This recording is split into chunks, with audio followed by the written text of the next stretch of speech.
ನಮಸ್ಕಾರ ಸ್ನೇಹಿತರೆ.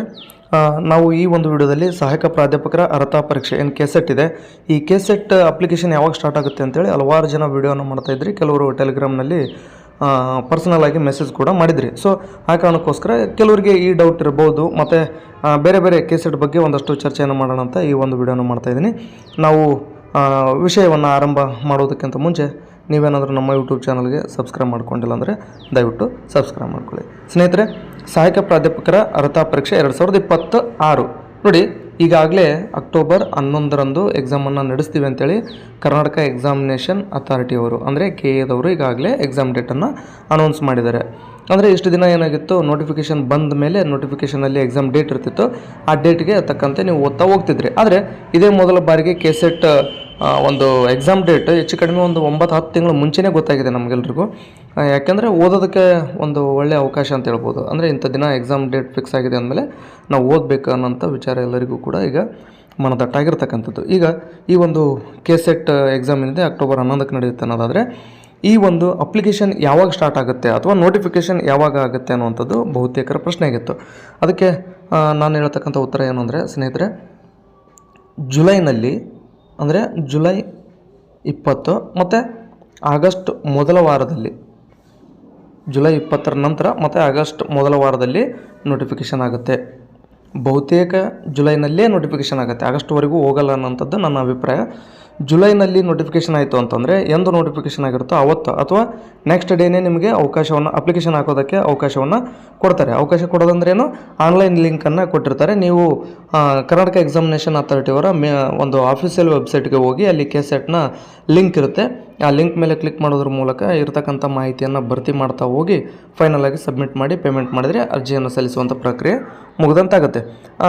ಆ ನಿಟ್ಟಿನಲ್ಲಿ ವಿಚಾರ ಮಾಡೋದಾದರೆ ಜುಲೈನಲ್ಲಿ ನೋಟಿಫಿಕೇಷನ್ ಆಗುತ್ತೆ.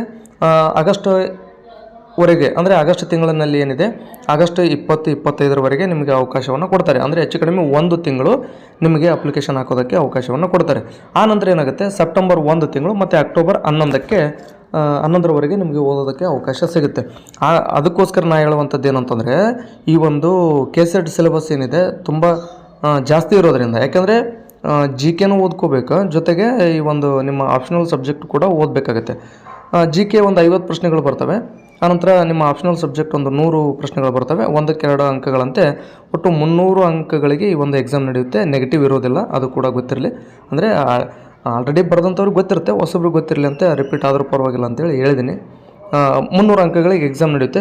300 ಮಾರ್ಕ್ಸಿನ ಒಂದು ಎಕ್ಸಾಮನ್ನು ನೀವು ಬರಿತಿದ್ರಿ ಅಂದರೆ ಸಿಲೆಬಸ್ ತುಂಬ ಜಾಸ್ತಿನೇ ಇದೆ. ಯಾಕಂದರೆ ನೀವು SLC PUC ಮಟ್ಟದ್ದಾಗಿದ್ದರೆ ಅದು ಬೇರೆ ಆಗ್ತಿತ್ತು. ಬಟ್ ಇದು PG ಲೆವೆಲಲ್ಲಿ ಇರ್ತಕ್ಕಂಥ ಒಂದು ಎಕ್ಸಾಮ್ ಆಗಿರೋದ್ರಿಂದ MA ಓದ್ತಾ ಇರೋ MA MSc MCom ಅಥವಾ ಇನ್ನಿತರ ಬೇರೆ ಬೇರೆ ಕೋರ್ಸ್ಗಳನ್ನು ಓದುತ್ತಿರುವಂಥವರು ಆಗಿರ್ಬೋದು, ಜೊತೆಗೆ ಓದಿ ಕಂಪ್ಲೀಟ್ ಮಾಡಿರುವಂಥವರು ಆಗಿರ್ಬೋದು. ನಿಮಗೆ ಏನಾಗಿದೆ ಅಂತಂದರೆ ಈ ಒಂದು ಕೆಸೆಟ್ ಎಕ್ಸಾಮನ್ನು ಬರೆಯೋದಕ್ಕೆ ಅವಕಾಶವನ್ನು ಕೊಡ್ತಾರೆ. ಅಂತಂದರೆ ಸಿಲೆಬಸ್ ಕೂಡ ಅದೇ ಲೆವೆಲ್ಗೆ ಇರುತ್ತೆ. ನಿಮ್ಮ MA MSc MCom ಅಥವಾ ಇನ್ನಿತರ PG ಕೋರ್ಸ್ಗಳೇನಿದ್ದಾವೆ ಆ ಒಂದು ಕೋರ್ಸ್ ಲೆವೆಲಲ್ಲೇ ಒಂದು ಕ್ವಶನ್ ಪೇಪರ್ ರೆಡಿ ಆಗುತ್ತೆ. ಬೇಕಾದರೆ ನೀವು ಪ್ರೀವಿಯಸ್ ಇಯರ್ ಒಂದಷ್ಟು ಕ್ವಶನ್ ಪೇಪರ್ನ ಡೌನ್ಲೋಡ್ ಮಾಡ್ಕೊಂಡು ನೋಡಿರಿ, ಅಲ್ಲಿ ನಿಮಗೆ ಇದ್ರ ಬಗ್ಗೆ ಒಂದಷ್ಟು ವಿಚಾರಗಳು ಸ್ಪಷ್ಟ ಆಗ್ತವೆ. ಯಾಕಂದರೆ ಕ್ವಶನ್ ಪೇಪರ್ ಕೂಡ ಅಷ್ಟೇ ಟಫ್ ಇರುತ್ತೆ, ಕಟ್ ಆಫ್ ಕೂಡ ಅಷ್ಟೇ ಕಡಿಮೆ ನಿಲ್ಲುತ್ತೆ. ಇದು ಕಾಕತಾಳಿ ಏನಲ್ಲ, ಇದು ವಾಸ್ತವ. ಯಾವಾಗಲೂ ಕೂಡ ಇದೇ ರೀತಿಯಾಗಿ ನಡ್ಕೊಂಡು ಬಂದಿರತಕ್ಕಂಥದ್ದು. ಕೆಲವೇ ದಿನಗಳಲ್ಲಿ ಅಪ್ಲಿಕೇಶನ್ ಕೂಡ ಸ್ಟಾರ್ಟ್ ಆಗುತ್ತೆ ಅಂತ ಹೇಳಿದ್ದೀನಿ. ಮತ್ತು ಅಪ್ಲಿಕೇಶನ್ ಯಾವಾಗ ಅನ್ನೋಂಥದ್ದು ಕೂಡ ಗೊತ್ತಾಯಿತು. ಈಗ ಆಲ್ರೆಡಿ ಏಪ್ರಿಲ್ ಕೂಡ ಮುಗಿದೋಯ್ತು. ಈಗ ಉಳಿದಿರ್ತಕ್ಕಂಥದ್ದು ಏನಂದರೆ ಮೇ ಮತ್ತು ಜೂನ್, ಈ 2 ತಿಂಗಳು ಮಾತ್ರ ಉಳಿದಿದ್ದಾವೆ. ಮೇ ಮತ್ತು ಜೂನ್ ನಂತರ ಜುಲೈನಲ್ಲಿ ನಿಮಗೆ ಅಪ್ಲಿಕೇಶನ್ ಹಾಕೋದಕ್ಕೆ ಅವಕಾಶ ಕೊಡ್ತಾರೆ.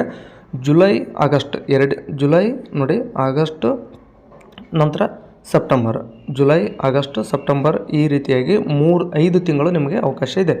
ಈ 5 ತಿಂಗಳಲ್ಲಿ ನೀವೇನಾದರೂ ಕೆಸೆಟ್ ಸಿಲೆಬಸ್ ಏನಿದೆ ಅದನ್ನು ಕಂಪ್ಲೀಟ್ ಮಾಡಿಕೊಂಡು ಚೆನ್ನಾಗಿ ಓದಿದ್ರಿ ಅಂತಂದರೆ ಮುಂಬರ್ತಕ್ಕಂಥ ಸಹಾಯಕ ಪ್ರಾಧ್ಯಾಪಕರ ನೇಮಕಾತಿ ಅಂದರೆ ಮುಂಬರ್ತಕ್ಕಂಥದ್ದು ಯಾವಾಗಂದರೆ ನಿಮಗೆ ಕೆಲವರಿಗೆ ಗೊತ್ತಿದೆ ಏನಂದರೆ 826 ಹುದ್ದೆಗಳಿಗೆ, ಅಂದರೆ ಸರ್ಕಾರಿ ಪ್ರಥಮ ದರ್ಜೆ ಕಾಲೇಜುಗಳೇನಿದ್ದಾವೆ ಆ ಒಂದು ಡಿಗ್ರಿ ಕಾಲೇಜುಗಳಲ್ಲಿ 826 ಸಹಾಯಕ ಪ್ರಾಧ್ಯಾಪಕರ ಹುದ್ದೆಗಳಿಗೆ ಅಂದರೆ ವಿವಿಧ ವಿಷಯಗಳ ಹುದ್ದೆಗಳಿಗೆ ನಾವು ನೇಮಕಾತಿ ಮಾಡ್ಕೊಳ್ತೀವಿ ಅಂತೇಳಿ ಈಗಾಗಲೇ ಹಣಕಾಸು ಇಲಾಖೆಯಿಂದ ಅನುಮತಿಯನ್ನು ಕೂಡ ಪಡ್ಕೊಂಡಿದ್ದಾರೆ ಉನ್ನತ ಶಿಕ್ಷಣ ಇಲಾಖೆಯವರು.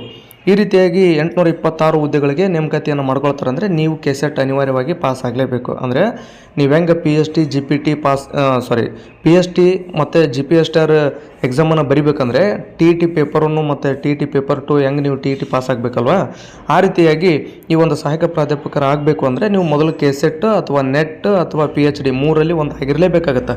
ಅದಕ್ಕೋಸ್ಕರ PhD ಅಂತೂ ಈ ಸದ್ದು ಅಡ್ಮಿಷನ್ ಮಾಡಿ PhD ಮುಗಿಸ್ಕೊಳ್ಳೋಂಥದ್ದು ಅಸಾಧ್ಯ, ಅದು ಮುಂದಿನ ಮಾತದು. ಅದಕ್ಕೆ ಈಗ ನಿಮ್ಮ ಎದುರಿಗಿರ್ತಕ್ಕಂಥ ವಿಚಾರಗಳು ಎರಡು. ಒಂದು KCET, ಅದು KCET ಅಂತ ಈಗ ಆಲ್ರೆಡಿ ಗೊತ್ತಾಗ್ಬಿಟ್ಟಿದೆ, ಅಕ್ಟೋಬರ್ 11ಕ್ಕೆ ಎಕ್ಸಾಮ್ ಡೇಟ್ ಅನೌನ್ಸ್ ಮಾಡಿದರೆ. ಇನ್ನು ನೆಟ್ ಅಂತಕ್ಕಂಥದ್ದು ಇನ್ನೇನು ಮೇ ತಿಂಗಳಿನಲ್ಲೇ ನೋಟಿಫಿಕೇಷನ್ ಆಗುತ್ತೆ.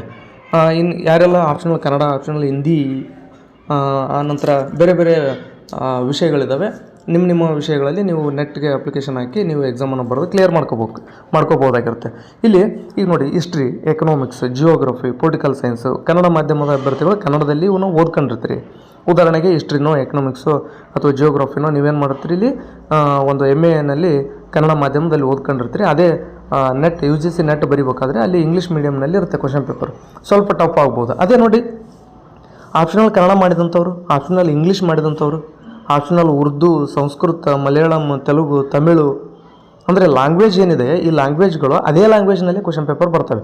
ಉದಾಹರಣೆಗೆ ಆಪ್ಷನಲ್ ಕನ್ನಡ ಮಾಡಿದಂಥ ಸ್ನೇಹಿತರು ನೆಟ್ ಕಡೆ ಹೆಚ್ಚಿನ ಗಮನವನ್ನು ಕೊಡ್ರಿ. ಯಾಕಂದರೆ ಇಲ್ಲಿ ಜೊತೆಗೆ ಕನ್ನಡ ಅಷ್ಟೇ ಅಲ್ಲ, ಇಂಗ್ಲೀಷ್ ಕೂಡ ಮಾಡಿರ್ತೀರಲ್ವ, ಇಂಗ್ಲೀಷ್ನ ನೀವು ಇಂಗ್ಲೀಷ್ನಲ್ಲೇ ಓದಿರ್ತೀರಲ್ಲ, ಅದೇನು ಬೇರೆ ಇರುತ್ತೆ. ಹಂಗಾಗಿ ಕನ್ನಡ, ಇಂಗ್ಲೀಷ್, ಹಿಂದಿ, ಉರ್ದು ಏನು ಈ ರೀತಿಯಾಗಿ ನಿಮ್ಮ ಆಪ್ಷನಲ್ ಸಬ್ಜೆಕ್ಟ್ಗಳಿವೆ, ಅಂದರೆ ಲ್ಯಾಂಗ್ವೇಜ್ ಏನಿದೆ, ಈ ಲ್ಯಾಂಗ್ವೇಜ್ನಲ್ಲಿ PG ಮಾಡ್ಕೊಂಡಂಥವ್ರು ನೆಟ್ಗೂ ಅಪ್ಲಿಕೇಶನ್ ಹಾಕಿ, KCETಗೂ ಹಾಕಿ. ಹಾಗಾದರೆ ಹಿಸ್ಟ್ರಿ, ಎಕನಾಮಿಕ್ಸ್, ಜಿಯೋಗ್ರಫಿ ಮಾಡಿದವ್ರು ಬ್ಯಾಡ್ ಅಂತ ನಾನು ಹೇಳ್ತಾ ಇಲ್ಲ. ನೀವು ಕೂಡ ನೆಟ್ಗೂ ಕೂಡ ಅಪ್ಲೈ ಮಾಡಿರಿ. ಯಾಕೆಂದರೆ ಕೆಲವೊಮ್ಮೆ ಕಟ್ ಆಫ್ ಕಡಿಮೆ ನಿಲ್ತಾ ಇರುತ್ತೆ. ನೀವೇನಿರುತ್ತೆ ಅಲ್ಲಿ ಹಿಸ್ಟ್ರಿ ಅಂದಮೇಲೆ ಅದೇ ನೀವೇನು ಓದಿರ್ತಕ್ಕಂಥ ಪ್ರಾಚೀನ ಭಾರತದ ಇತಿಹಾಸ, ಮಧ್ಯಕಾಲೀನ ಭಾರತದ ಇತಿಹಾಸ, ಆಧುನಿಕ ಭಾರತದ ಇತಿಹಾಸನೇ ಇರುತ್ತೆ. ನೀವೇನು ಮಾಡೋದು, ಇಡೀ ಒಂದು ಪೂರ್ತಿ ಒಂದು ಕ್ವಶನನ್ನು ಓದ್ಕೊಂಡಾಗ ಇಲ್ಲೊಂದು ವರ್ಡ್ಗಳು ನಿಮ್ಗೆ ಅರ್ಥ ಆಯಿತು ಅಂದರೆ, ಪ್ರಶ್ನೆ ಇದು ಬಂದಿದೆ ಅಂತ ನಿಮ್ಗೆ ಅದು ಅರ್ಥ ಆಗುತ್ತೆ. ಈ ರೀತಿಯಾಗಿ ಬಂದಿದೆ ಪ್ರಶ್ನೆ ಅಂತೇಳಿ ನೀವು ಅದನ್ನು ಏನು ಮಾಡ್ತೀರಿ, ನಿಮ್ಮ ಮನಸ್ಸಲ್ಲೇ ನೀವು ಟ್ರಾನ್ಸ್ಲೇಟ್ ಮಾಡ್ಕೊತೀರಿ. ಟ್ರಾನ್ಸ್ಲೇಟ್ ಮಾಡಿದಾಗ ಗೊತ್ತಾಗುತ್ತೆ, ಆಪ್ಷನ್ಗಳು 4 ಇದ್ದಾವೆ, ಇದರಲ್ಲಿ ಇದೇ ಸರಿಯಾದ ಉತ್ತರ ಅಂತೇಳಿ ಗೊತ್ತಾಗುತ್ತೆ. ಯಾಕಂದರೆ ಮೌರ್ಯ ಸಾಮ್ರಾಜ್ಯವನ್ನು ನಾವು ಕನ್ನಡದಲ್ಲಿ ಓದಿದ್ದೀವಿ ಅಂತಂದರೆ ಅಲ್ಲೇನು ಮೌರ್ಯ ಸಾಮ್ರಾಜ್ಯಕ್ಕೇನು ಬೇರೆ ಅಂತಾರನ ಅವರು, ಅದೇ ಅಲ್ವಾ ಮೌರ್ಯ ಎಂಪೈರ್, ಇದು ಬೇರೆ ಬೇರೆ ಈ ರೀತಿಯಾಗಿ ಪ್ರಶ್ನೆಗಳು ಬರ್ತವೆ.